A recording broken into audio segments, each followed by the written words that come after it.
અરે, એક બકરી મારા જંગલમાં? મારું નામ ચિંકી છે. હું બ્લુ લેન્ડ જંગલમાં મારી મમ્મી જોડે રહેતી હતી.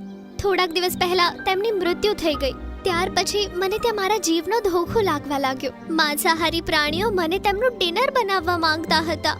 હું ત્યાંથી ભાગીને તો આવી, પણ પછી મેં વિચાર્યું કે આવું હું ક્યાં સુધી ભાગતી રહીશ. તેથી મેં વિચાર્યું કે હવે જે જંગલમાં જઈશ હું ત્યાં જ રહીશ, નહીં તો કોઈ પ્રાણીનો શિકાર બની જઈશ.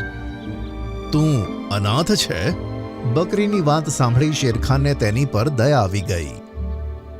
મારી સાથે આય, ડર નહીં. મારા જંગલમાં તારા જીવને કોઈ ખતરો નથી. જ્યારે શેરખાન બકરીને લઈને ગુફાએ પહોંચે છે તો સિંહણ તેને જોઈને ખુશ થાય છે. અરે, તમે આ બકરીને અહીંયા કેમ લાવ્યા છો? શું તે આજે આપણું ડિનર બનવાની છે?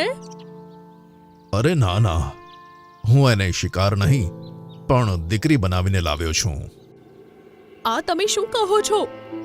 હા, આજથી આ આપણી દીકરી છે. ભગવાને સંતાન તો ન આપ્યું, પણ આ અનાથ બકરી મોકલી આપી. આને આપણે દત્તક લઈએ તો એની અને આપણી જિંદગી ખુશીઓથી ભરાઈ જશે.